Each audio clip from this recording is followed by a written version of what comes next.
for a period of 6 months.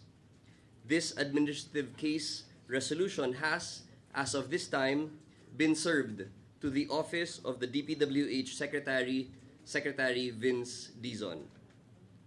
The complaint alleges that the respondents conspired to facilitate the release of 96.5 million pesos for the supposed construction of a revetment project in Barangay Culaman, Jose Abad Santos, Davao Occidental, a project which, based on official inspection and witness accounts, was never implemented.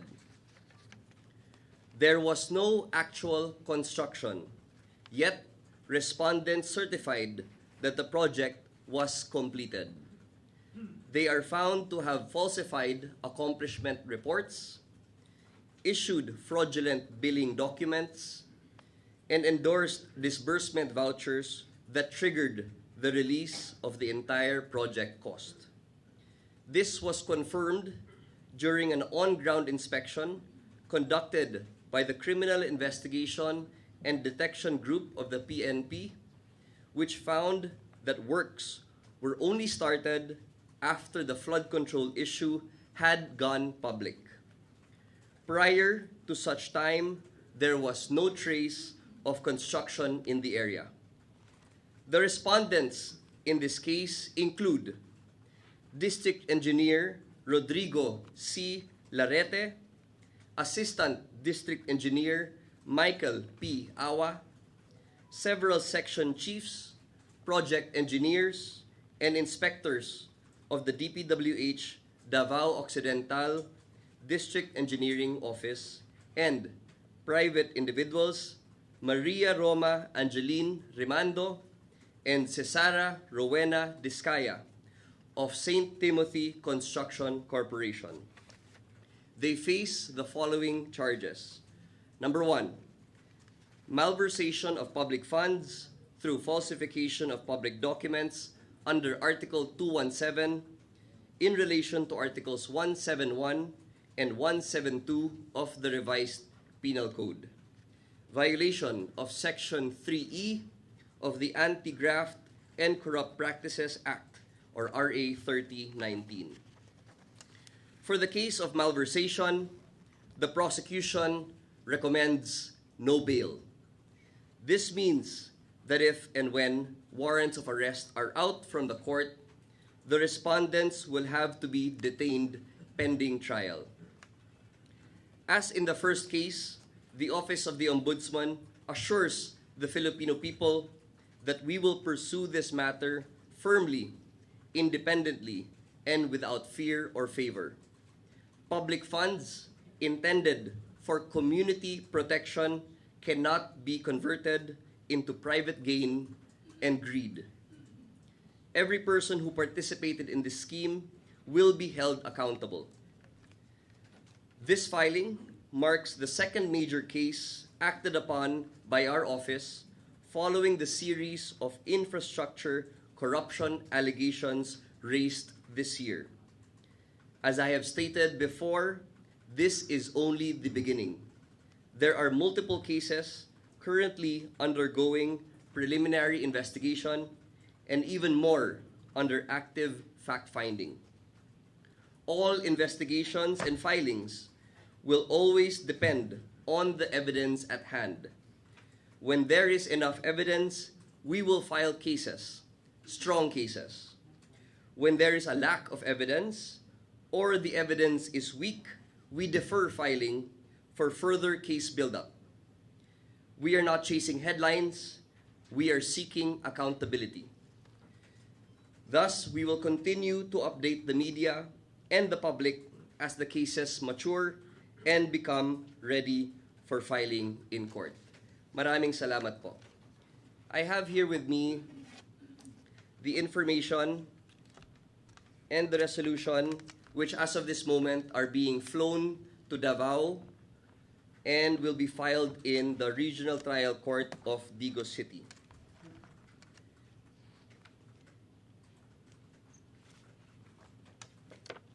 So this is the resolution.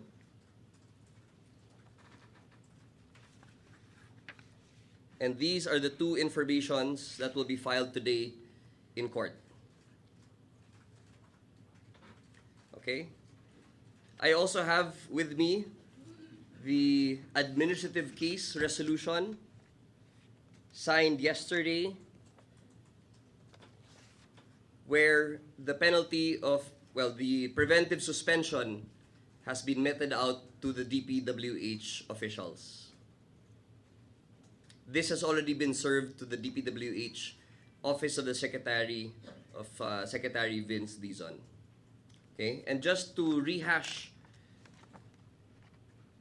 the video of Secretary Vince when he conducted his inspection in Davao Occidental, to get a better look and to remind the public of the inspection of Secretary Vince, we have a video just to play back.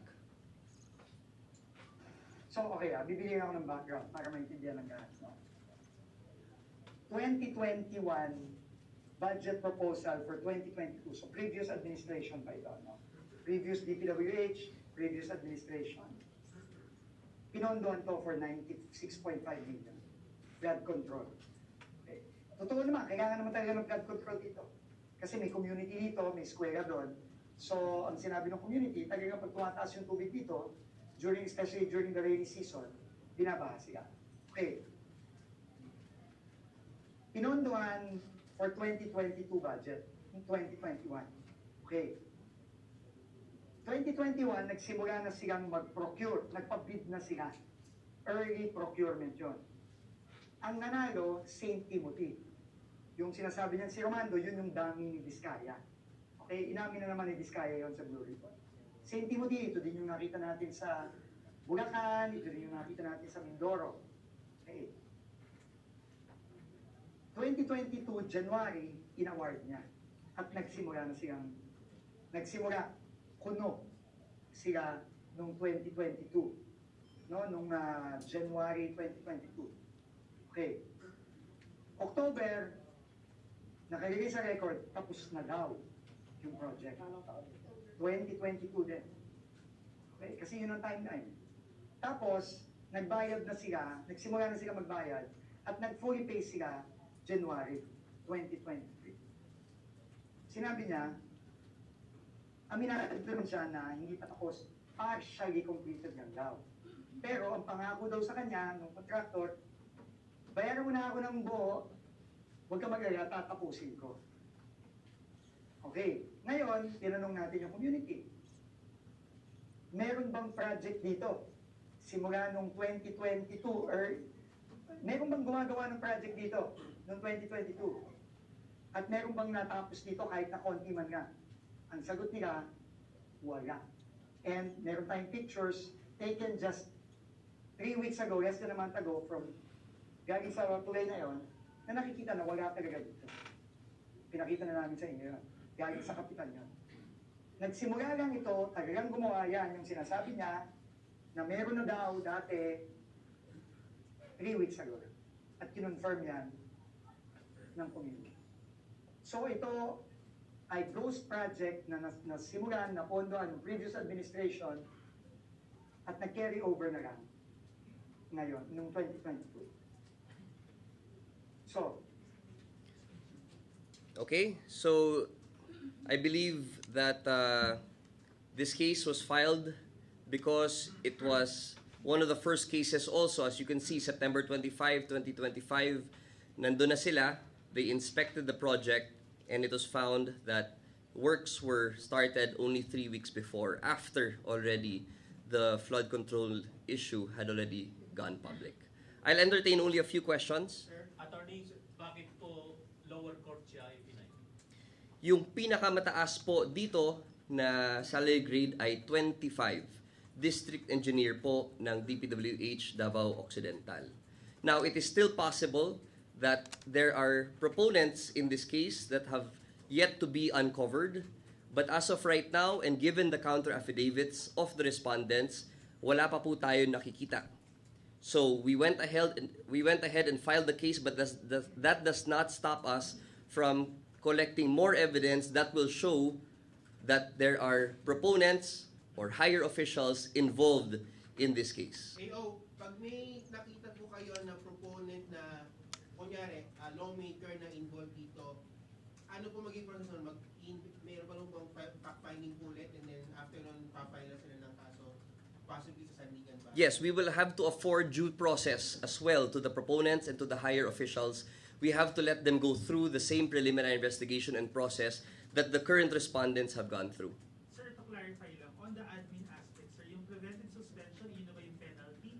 Or preventive suspension lang yun as the usual preventive suspension? Yes, this is a preventive suspension order which is meant as a provisional remedy so that those officials who were involved in this case cannot and will not tamper with any evidence that may be found in their offices. Kailan po, attorney, kailan po na-serve yung preventive suspension? Kahapon po. Anong nature ng sir, admin cases? Anong mga violations? Ito ay grave misconduct and serious dishonesty. Okay? If you want, I can read the wherefore portion. Wherefore, in accordance with Section 9 of Administrative Order Number 17, amending Rule 3 of Administrative Order Number 7, Rules of Procedure of the Office of the Ombudsman, and Section 24 of Republic Act 6770, or otherwise known as the Ombudsman Act of 1989, Respondents Rodrigo C. Larete, Michael P. Awa, Joel M. Lumugdang, Harold John E. Villaver, Jafael C. Faunilian, Josephine C. Valdez, Ranulfo A. Flores, and Sar Ryan S. Ubungen are hereby placed under preventive suspension without pay until administrative adjudication on these cases is terminated, but not to exceed 6 months, except when the delay in the disposition of the cases is due to their negligence, fault, or petition, the period of which shall not be counted in computing the period of preventive suspension. Sir, tama po, ang kakasuhan po is 8 the officials ng DPWH Davao, tapos 2 from St. Timothy. Yes, that's correct. I-confirm ko lang po kung merong nangyaring DOJ filing tungkol pa rin sa flood control investigations. Yesterday, yes, there were 3 cases that were endorsed to the Ombudsman's office yesterday by the DOJ for bid rigging and for violations of RA 3019. These cases, because they were already subject to preliminary investigations in the DOJ, will be deputized back to the DOJ for them to continue the investigation, after which a recommendation will be submitted to the Office of the Ombudsman, which we can or cannot adopt. So it speeds up the process because they have already done the preliminary work. So once they are deputized again to continue their investigation and to recommend their course of action, that's the time that we will again see those documents here at the Office of the Ombudsman. Ano na yung projects po ito and sino yung mga tao involved? I would rather save that for another time. As the case gets more ripe, that's the time we will update po the public and the media. Sir, yung pong referral ng ICI last Wednesday, ano pong next step? Ano pong gagawin ng Ombudsman? Dalawa po kasi yung naging categories doon po, no? Yung isa, recommended for filing, in which case, the ICI is more confident in their findings. There's more evidence as to those that were recommended for filing. And then the second tier, which is recommended for further case build-up, those will be subjected to further fact-finding dito sa Office of the Ombudsman. However, even if the case has been recommended for filing, it will still undergo an independent evaluation here in the Office of the Ombudsman to really see whether or not the cases are ready for preliminary investigation. So, pakiklaro lang, kasi sinabi po ni Ombudsman during his interviews na if ever man daw na mawala yung ICI or mag-hold of yung investigation nila, the Ombudsman will take over. Can you clarify yung statements ni sinabi ni Ombudsman Laguna? Yes, the Ombudsman appreciates the work of the ICI, considering that there is not enough resources in this country to go after all the projects and all the proponents and all those officials that are involved. No? So we appreciate the work of the ICI. And the Ombudsman's pronouncements were in reaction to those critics who say that the ICI is a duplicitous body. No? So, on the part of the Ombudsman, we appreciate the work, and whenever they file and they recommend certain actions or courses of action to the Office of the Ombudsman, we listen because we trust that they have done the due diligence and work there at their office. Sir, balikan ko lang po yung sa Discaya, sir. I'm sorry. Yeah, go ahead. Nag-request na rin po ba tayo ng full departure order dun sa mga pinailanan? Yes, that is the plan. The whole departure order requests are being prepared so that we can already implement, or we can already request the courts for that. No, the Supreme Court has designated certain specialized trial courts for this purpose. So the process would be that the Office of the Ombudsman, through the special prosecutors, would file in the RTC where the public official holds office. That is Region 11, so Digos City. After that, the executive judge will raffle off that case to the next judicial region, which is either Region 10 or 12. However, there are identified courts and identified judges where the executive judge can raffle the cases. And it is only amongst those courts where we expect the case to be endorsed. Sir, earlier this morning, si Ombudsman Revilla said that matatapos na yung preliminary investigation kay former Senator Bong Revilla and Senator Jico Estrada. Can we get more details? I would rather defer to the time when it is actually ripe.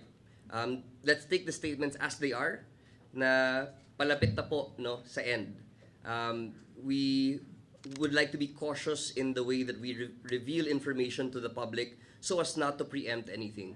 Sir, baka pwede lang pa-expand yung sinabi rin ni Ombudsman that the ICI may only have a month or two left. I would rather leave those comments to him instead. Yes, thank you. Sir, sir, yung ICI since parang it appears they are winding down already, wala bang worry on the part of the Ombudsman na you would spread yourselves too thin given the gravity of the cases that you are expected to deal with? Do you have enough manpower for it? Well, okay. On 2 points, no. First, the Office of the Ombudsman has been reactivated in the sense that people understand now the culture of speed balanced with quality that the Ombudsman expects. So everybody in the Office of the Ombudsman has raised to the occasion, no, and they have expressed their willingness to work double time. But on top of that, we are inviting lawyers, engineers, and CPA lawyers to come join the Office of the Ombudsman to add to the plantilla that may be used in the solving or in the investigation of these cases. We also want to increase the capacity building and training programs, which the Ombudsman actually announced yesterday at the Christmas party. And we hope that this new energy, this new culture in the Office of the Ombudsman, paired up with the additional lawyers that we are going to get, will be enough to tackle these cases one by one. We don't also want to tackle all of them together. Of course, there are lower hanging fruits than others, which will definitely be prioritized over the rest. But rest assured to the public that we will tackle these cases one by one. Sir, may updates lang po ba sa request to cancel the passport of Sandy po? Well, actually, we are also awaiting the decision of the Sandigan Bayan to cancel the passports. The last that we were updated, the respondent was asked to comment. No? However, given the Supreme Court ruling on fugitives, this may be expedited by the fact that he does not show up in court or his appearance has not been entered in court. Update lang po doon sa mga nag-file po ng courtesy resignations sa mga so-called tempo babies sa Ombudsman. Kasi lumabas sa listahan po na ilan po sa mga nagsubmit ng kanilang courtesy resignations ay hindi po tinanggap ni Ombudsman. Kamusta po yung mga ibang mga nagsubmit po ng resignation? Meron po ba mga natanggap po na resignation si Ombudsman po ba? We would rather save that for a different press conference. Sir, speaking of fact-finding, sir, kaka-resign lang po ni Yusek Cadiz po ng Department of Justice. I-investigahan po ba ng Ombudsman yung alleged ties ni dating Yusek Cadiz sa contractor? Definitely. That is something that the Ombudsman has to look into. Given all the allegations, however, not yet sworn into, but there are other reports as well of his involvement. And so definitely there will be a fact-finding body that will be dedicated to that as well. Kasama dyan, sir, yung possible po na violation na pinagbabawal po yung mga Yusek na magkaroon ng mga financial interests? Lahat po yan. We will have to sift through the evidence, no? Wherever the evidence takes us, that's where we will go. Sinabi po yung Ombudsman na may chance na magkaroon ng live stream yung preliminary investigation. Can we get an update on this? And meron na pang guidelines itong live stream na to if in case mag-request yung mga resource person ng executive session? Yes, Paul, we're currently working on the rules which will balance both the rights of the accused as well as the right of the public to information. So that's a delicate balance that we have to really take care of. Kaya medyo natatagalan lang po yung crafting ng rules, but rest assured it's on its way. In the event na maglabas po ng arrest warrant ang lower court, saan po ang korte o saan po yung detention cell na maaaring pagkulungan? Depende po yan sa korte, no? Although we anticipate that the respondents will have to be near the court where they will be tried. So if ever the RTC of either Region 10 or 12 will issue a warrant of arrest, we can expect na doon po sila makukulong. Hindi ho ba nakita ng Ombudsman na ang lugar o korte na maaaring mapagsampahan din ay dito sa Metro Manila dahil ang mother agency ay naka-address naman ho sa National Capital Region? Totoo po yan. And that is a possibility that we may explore in the future, no? Kaso nga lang, given the rules and issuances of the Supreme Court, we have to file first with the area where the DPWH official holds office, sa Region 11. But that does not bar us in the future from requesting from the Supreme Court that the change of venue be made. Okay na. Thank you very much. Thank you. Maganda lang tayo.